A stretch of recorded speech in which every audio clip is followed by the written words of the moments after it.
hello and good morning. This is Ronita, the scooty trainer in Durgapur. প্রত্যেক দিন সকালটা একটা আলাদা রকম আনন্দের সঙ্গে শুরু হয়, আলাদা রকম এক্সাইটমেন্টের সঙ্গে শুরু হয়। তো আজকেও তার অন্যথা হলো না। আজকে যে দিদিকে নিয়ে এসেছি দুর্গাপুরে পরিচিত মুখ, তো সেই দিদিকে নিয়ে আজকে ক্লাস করানো এবং আজকেই তার অনেক দিন মানে কি বহু তাড়াতাড়ি আর কি দিদি ক্লাস স্টেপস তুলেছে, ভালো গ্র্যাবিং পাওয়ার, খুব ভালো ক্লাস করেছে। তো আজকে ফাইনালি দিদির পা উঠেছে, যেটা নিয়ে প্রতিদিন একটা মানে ভেতরে হয়তো চলছে যে এই কবে হবে। তো সেই এক্সাইটমেন্টটা একটু দিদি আমি চেক করে নেবো এবং তোমাদেরকে দেখাবো। দেখো আসছে দিদি এখন, ওই দেখো দূরে দেখতে পাওয়া যাচ্ছে এবং পাশ দিয়ে গাড়ি ঘোড়াও বেশ ক্রস করছে। ফার্স্ট লেগ আপ ডে দিদি, তো এই ফার্স্ট লেগ আপ ডেতে কি ফিল হয়েছে, কি মনে হয়েছে প্রথম দিন থেকে এখনো পর্যন্ত যে চালিয়ে আসছে তার কেমন, সে আলাদা এক্সাইটমেন্ট। আমি যখন বললাম ইউটার্ন করতে, বলছে আমি এমনি ঘুরিয়ে নিচ্ছি, মানে হ্যাঁ ওইটা কতক্ষণে যাবো আর কি, সেই তাড়ায়। তো ভেরি নাইস, খুব এবার দিদির আনন্দটা দেখে আমার আনন্দটা সেই লেভেলের হবে এবং এগুলোই আমার অ্যাচিভমেন্ট। ভীষণ ভালো লাগে আর কি এই দিনগুলো যখন আসে তখন। থেমে যাও, এটা তো হাসি বোঝাই যাচ্ছে, চাপ করো। বলো, তোমার মুখে একটুখানি শুনে নেবো এবারে, তোমার কি ফিলিংস হচ্ছে সেইটা আগে বলো শুনি।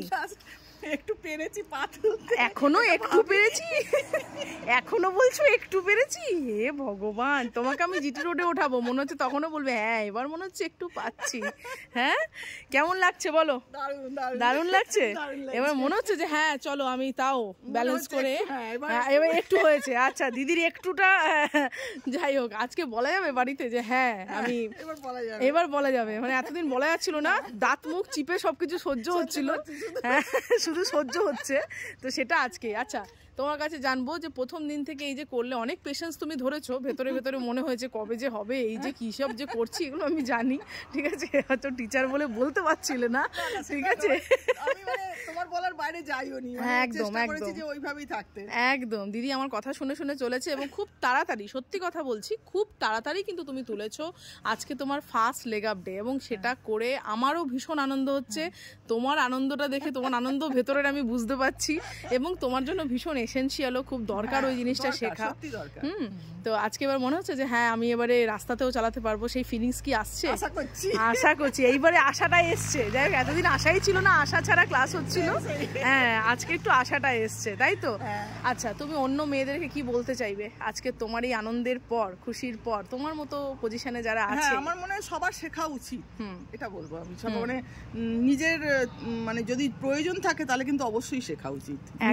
নিজের মতন নিজের করে নিয়ে বেরিয়ে যাওয়া, ঠিক, এটা খুব দরকার, ঠিক। এবং সেটা তুমি অন্যের মানে ইয়ে না হয়ে, ভরসা না, মানে অন্যকে ভরসা না করে নিজের ভরসায় নিজে বেরিয়ে যাওয়াটা। তুমি কিন্তু সেটার 50% অ্যাচিভ করে ফেলেছো, ঠিক আছে, বাকিটা তুমি ভরসা। এত দূরে ছিলাম, বাকিটাতেও থাকবো, চিন্তা করো না। আচ্ছা আর বলবো, ট্রেনিং এর প্রসিডিওর তোমার কেমন লাগছে? দারুণ, ভালো লেগেছে। মানে এই টেকনিকে কি যে কোনো মানুষ শিখতে পারবে বলে মনে হয়? ঠিক আছে, আরো যদি কিছু ইমপ্রুভমেন্ট আমাকে করতে হয় অবশ্যই আমাকে বলবে, ঠিক আছে? একদম মানে তুমি যেভাবে শেখাচ্ছো, মানে তোমারও ধৈর্য আছে, তবেই মানে তুমি পারছো আর কি, নালে হতো না। কতবার পড়ে গেছো? একবারও পড়োনি? বাহ, ভেরি গুড। আমি শিখিয়ে দিইনি তো? তো চলো দিদির সঙ্গে আমাদের এই জার্নি এখন কন্টিনিউ থাকবে। 50% অ্যাচিভ হয়েছে, বাকি 50%ও অ্যাচিভ হবে এবং তোমাদেরকে সেই জার্নি আমি অবশ্যই দেখাবো। তো পাপিয়াদির সঙ্গে একদম এটা দারুণ একটা জমে গেছে আজকের দিনটা দারুণ দুর্দান্ত হয়ে গেছে দিদিও এক্সাইটেড, আমিও এক্সাইটেড। চলো আগামী দিনে আরো ভিডিও আসবে দিদি, তখন তোমরা সঙ্গে থেকো, এখনো সঙ্গে থেকো। চলো ততক্ষণের জন্য টাটা, বাই বাই, টাটা।